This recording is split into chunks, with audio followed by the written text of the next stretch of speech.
اعوذ باللہ من الشیطان الرجیم بسم اللہ الرحمن الرحیم۔ اللہ کے بابرکت نام سے شروع کرتے ہیں جو بڑا مہربان اور انتہائی رحم کرنے والا ہے۔ نبی کریم علیہ الصلوۃ والسلام حضرت محمد مصطفیٰ احمد مجتبیٰ صلی اللہ علیہ وآلہ وسلم کی ذات بابرکت پہ بے شمار درود و سلام۔ تذکرہ ہو امام حسین کا اور حضرت امام حسن کا نہ ہو، ایسا ہو نہیں سکتا۔ جگرے گوشہ فاطمہ بطول، دو شہزادے حسن اور حسین۔ حضرت سیدہ امام حسن کا نام مبارک اللہ عز و جل نے خود رکھا۔ اس کے معنی ہے حسن و جمال والا۔ آپ کی کنیت ابو محمد ہے اور یہ کنیت خود نبی کریم علیہ الصلوۃ والسلام کی تجویز کرتا ہے۔ آپ کے لقب القاب سید، طیب، امین، تقی، ذکی، صفوت اللہ ہیں صلی اللہ علیہ وآلہ وسلم۔ اس لیے ہے کہ آپ حضور نبی کریم صلی اللہ علیہ وآلہ وسلم سے ظاہری و باطنی مشابہت رکھتے تھے۔ حضرت انس بن مالک سے منقول ہے کہ حضرت سیدنا امام حسن سر سے لے کر پاؤں تک حضور نبی کریم صلی اللہ علیہ وآلہ وسلم سے مشابہ تھے، اور کوئی بھی شخص آپ صلی اللہ علیہ وآلہ وسلم سے اس قدر مشابہت نہ رکھتا تھا۔ حضرت امام حسن 3 ہجری میں پیدا ہوئے۔ اپنے نام کی طرح حسن و جمال میں بھی بے مثال تھے۔ جب آپ پیدا ہوئے تو نبی کریم علیہ الصلوۃ والسلام حضرت سیدہ فاطمۃ الزہرا رضی اللہ عنہ کے گھر تشریف لائے اور حضرت اسماء بنت عمیس رضی اللہ عنہا سے فرمایا کہ میرے بیٹے کو لاؤ، تو وہ گود میں لیے حاضر ہوئیں۔ آپ نے امام حسن کے دائیں کان میں اذان دی، پھر بائیں کان میں تکبیر کہی۔ 7ویں روز امام حسن کا عقیقہ کیا، آپ کے سر کے بال منڈوائے، اور پھر آپ صلی اللہ علیہ وآلہ وسلم نے حکم دیا کہ ان کے بالوں کے وزن کے برابر چاندی خیرات کرے۔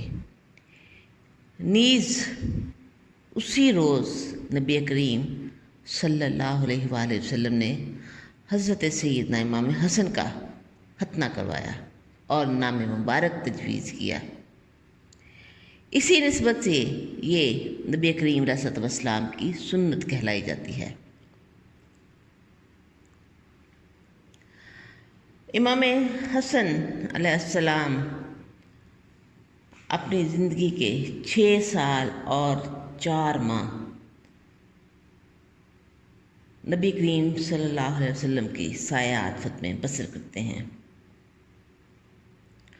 اور تقریباً 7 سال اپنی والدہ ماجدہ حضرت سیدہ فاطمۃ الزہرا کی تربیت میں گزارنے کا موقع ملتا ہے،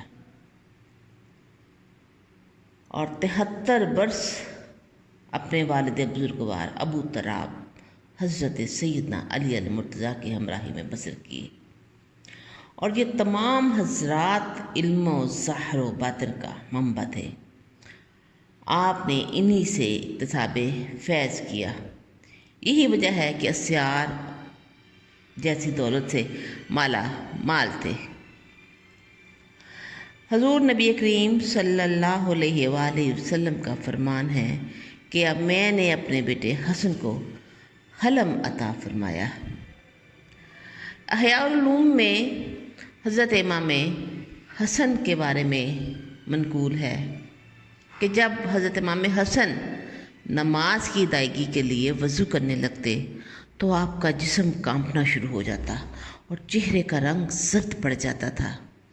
جب لوگوں نے اس بارے میں آپ سے پوچھا تو فرمایا کہ ہر شخص پر لازم ہے کہ جب وہ بارگاہ رب العزت میں کھڑا ہونے لگے کہ اس کا رنگ زرد ہو جائے اور اس کے جسم پر کب کبھی طاری ہو جائے۔ ایڈی عشق تیرے نے میرے سینے اگ بھڑکائی، جو کچھ خواہش تجھ بن آہی ساری ساڑ جلائی۔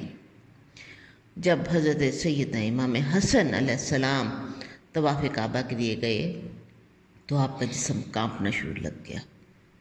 کسی نے پوچھا تو فرمانے لگے، جب میں طواف کرنے لگا تو حرم سے مجھے آواز آتی ہے کہ تو دروازے کے باہر کیا کرتا رہا ہے اور اب گھر کے اندر گھس آیا ہے۔ عبادت میں خشوع کا یہ عالم تھا کہ فجر کی ادائیگی کے بعد مصلی پر بیٹھ جاتے اور طلوع آفتاب تک مصلی پر ہی تشریف فرما رہتے تھے، اور طلوع آفتاب تک اسی حالت میں آنے جانے والوں سے ملاقات کیا کرتے تھے، کبھی بھی یاد الہی سے غافل نہ ہوتے تھے۔ سیدنا امام زین العابدین فرماتے ہیں، سید حضرت امام حسن اپنے زمانے کے سب سے بڑے عابد و زاہد تھے۔ جس وقت آپ عبادت کے لیے کھڑے ہوتے تو آپ رضی اللہ عنہ کا جسم مبارک کانپ رہا ہوتا تھا، اور آپ کسی بھی حالت میں یاد الہی سے غافل نہ رہتے تھے۔ قرآن مجید کی تلاوت کرتے وقت جہاں کہیں یہ لفظ آ جاتا، یا ایھا الذین آمنوا، تو لبیک کہتے ہوئے فرماتے، اے اللہ میں حاضر ہوں، اور کبھی جنت و دوزخ کے بارے میں آیات تلاوت فرماتے تو بے اختیار رونے لگ جاتے۔ اللہ کریم ان پیاروں کے صدقے، ان کے وسیلے سے ہماری مغفرت فرمائے اور ہماری عبادات میں بھی خشوع و خشوع عطا فرمائے۔